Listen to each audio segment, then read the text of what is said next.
Good morning. আমরা এখন রয়েছে শিলিগুড়িতে, আর আমাদের আজকে রাত্রেবেলা ট্রেন আছে। আমরা এখন ব্রেকফাস্টে যাবো। কাল রাত্রেবেলা আমি আর সময় পাইনি, এত টায়ার্ড ছিলাম, ঘুমিয়ে গেছি। আর this is our room actually. Two beds, এখানে ওখানে জাস্ট ছোট একটা ওয়াশরুম। একটা রাতের জন্য ঠিকই আছে। আর আজকে কোনো প্ল্যান নেই এখন অবধি, কোথায় যাবো কি না যাবো। না যাওয়ার ইচ্ছাই বেশি আছে, কেন সবাই খুব টায়ার্ড। আমরা লেটস সি, খাওয়া দাওয়া করে এখান দিয়ে আমরা যাবো খেতে। আমরা আছি হংকং মার্কেট ফর শপিং। প্রচন্ড গরম এখানে। আমরা এসেছি হংকং মার্কেটে, অনেক দোকান খোলেনি। জুতো কিনবো, কেন কি আমি হোটেলের সেই বাথরুমের চপ্পল পরে চলে এসেছি। আমরা অনেক আগে আগে মার্কেটটায় চলে এসেছিলাম, ব্রেকফাস্ট করার পরেই বেরিয়ে পড়েছিলাম, তখনও 10টা বাজেনি সকাল।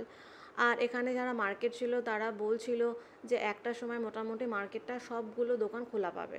তো আমরা এখান থেকে এই তোমার ইভিলাইয়ের অনেক কিছু নিয়েছি, আমার বোনরা এখান থেকে কিছু শল নিয়েছে, আরও বেশ কিছু কেনাকাটা আমরা করেছি। আর এই ফুলগুলো আমার দেখতে প্রচণ্ড সুন্দর লাগছিল, তার জন্য ভিডিও বানিয়ে নিয়েছি। এখানে লাইটের জন্য আলাদা একটা সেকশন আছে, যেখানে শুধুমাত্র লাইটস পাওয়া যায়। এইটাই হলো সেই সেকশনটা, যেখানে অনেক ধরনের তোমার লাইট আইটেম পেয়ে যাবে। এছাড়া এখানে ছিল তোমার ব্যাগের আইটেম। আমি একটা দোকান থেকে সভেনিয়ার কিছু নিয়েছি, স্পেশালি ইভিলাইয়ের উপরে যা যা নিয়েছিলাম। একটা মিরর নিয়েছি, দেন চাবির রিং নিয়েছি। তারপরে আমি চলে এসেছি রুমে। আমাদের শপিং কমপ্লিট হয়ে গেছে, আমরা এসেছি রুমে। একটু টুকটাক কেনাকাটা করলাম। অ্যাকচুয়ালি কোনোবারে কিনি না সেরকম কিছু, এবারেও কিছু কেনার প্ল্যান ছিল না, বাট জিনিসগুলো ভালো লাগলো বলে একটু গিফটিং এর জন্য কিনলাম সবিনিয়ার হিসেবে। অ্যান্ড যারা শরীরটা খারাপ লাগছিল, ওখানে দেখলাম যে কিরকম গরম গরম লাগছিল ওর গাটা। তো আমরা আগে আগে চলে এসেছি, এখন সবাই মার্কেটেই আছে। হংকং মার্কেটে আমরা গেছিলাম শিলিগুড়ির। যারা স্লাইম নিয়ে খেলা করছে, ওকে বলেছি যে তুই খাটের মধ্যে লাগাবি না, সেই খাটে লাগিয়েছে, খাটে এরকম দাগ করেছে। এবার ওকে তো যেতেই দেবে না হোটেল থেকে। তোমাকে তো আমি বারণ করেছিলাম যারা, যে তুমি বেডে লাগাবে না, তুমি তাও শোনোনি। এবার তোমাকে হোটেল থেকে না যেতে দিলে আমার কিছু করার থাকবে না। তোমাকে যদি বলে এখন ওই বেডটা তুমি ক্লিন করে তারপর যাবে, তখন আমি জানি না, আমাদের তো ট্রেন রয়েছে আজকে, তখন তুমি কি করবে আমাকে বলো। তোমাকে না যেতে দিলে তুমি তখন কি করবে বলো, কি করবে? তাহলে তুমি থাকবে তো এখানে আজকে?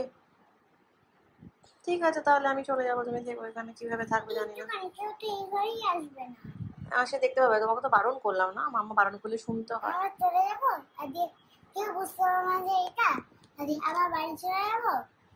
না, ওরা এসে চেক করবে আমরা যাওয়ার আগে যে ঘর ঠিকঠাক রেখে দিয়েছে কিনা, তখন তুমি কি করবে? পাইপ দিয়ে ক্লিন করলে ওরা ওই জায়গাটা যাবে? ওটা যাবেই না, ওটা স্লাইম। আমি জানি না তুমি কি করবে এবার। তোমাকে ওরা যদি রেখে দেয়, বলে যে বাচ্চাটাকে আমরা ছাড়বো না যেহেতু ওরকম করেছে, তাহলে আমি কিছু করতে পারবো না। তো আমি জোম্যাটো থেকে খাবার অর্ডার করলাম। ও শরীর খারাপ লাগছিল বলে যেহেতু চলে এসেছি, খাবারগুলো অ্যাকচুয়ালি কথা ছিল যে নিয়ে আসবো, বা হয়তো কোনো মলে যাবে, এখানে যে মলটা আছে ওখানে, সেটা হয়নি। তো আমি জোম্যাটো থ্রুতে অর্ডার করেছি ম্যাকডোনাল্ডস থেকে, আর সেটা এখন আসবে, আমরা এখানেই খেয়ে নেবো আমাদের খাবার। এটা আমার, এটা জারার। এই যে আমরা এখন যাচ্ছি স্টেশনে, সব রেডি। এই জিনিসটা আমার এক্সট্রা হয়েছে, এখান থেকে আমি কিনেছি, এটা আমার আলাদা ওয়েট। শিলিগুড়ি স্টেশন থেকে যাব, এখানে কন্যাকুমারী সরি কাঞ্চনকন্যা ট্রেন রয়েছে 7:30টার সময়। আর এখান থেকে যাওয়ার আগে আমরা তোমার ডিনারটা এখান থেকে প্যাক করে নেবো রাস্তায়, ওখানে গিয়ে খেয়ে নেবো বা ট্রেনে গিয়ে। সোমাইয়া, আমি যাচ্ছি বাড়িতে।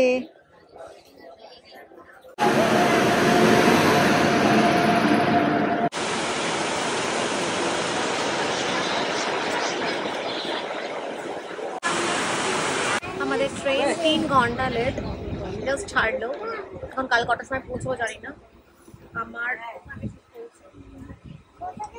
আমার জারার, এটা আমার বেড।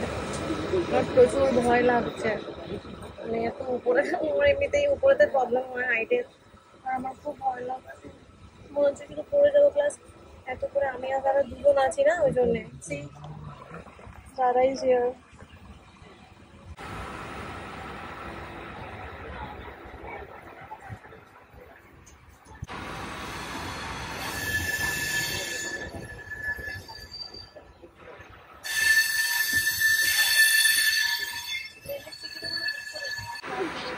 ব্যাগটা প্যাক করে রেডি হচ্ছি। ট্রেন 2 ঘন্টা লেট, 8:30টায় পৌঁছানো করতে হবে, 10:30টা বেজে যাবে। শিয়ালদা নামবো, শিয়ালদায় নেমে তারপরে আবার বাড়িতে। আমরা শিয়ালদা ঢুকছি, পৌঁছে গেছি। সো আমি এখানে আমার ব্লগ এন্ড করবো। বাই।